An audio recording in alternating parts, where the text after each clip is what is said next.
birinde bir şarkı çalınmış. Çalınmış mı? Nasıl yani? Hem çalınmış derken? Yani söylenmiş. Önce bir dinle. Mesele olur ki zamanın birinde bir şarkı söylenmiş. Şarkının adı da Mutsuzlukmuş. Mutsuzluk mu? Mutsuzluk mu? Bu mutsuzluk değil, mutsuzluk. Şarkıda bir orman, ormanda yangın, yangında bir gelincik, bir de ağıt varmış. Şöyle ki,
Yanlışınız var.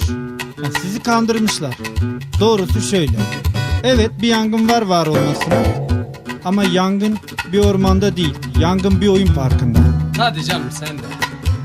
Bir dakika. Ben sizi dinledim, siz de beni dinleyeceksiniz. Tamam anlat bakalım. Nerede kalmıştık? Oyun parkında. Öncelikle oyun parkındaki yangında ağıt yok. Çünkü kimsenin yangının ortasında kaldığı yok. Var olan olsa bir curcuna.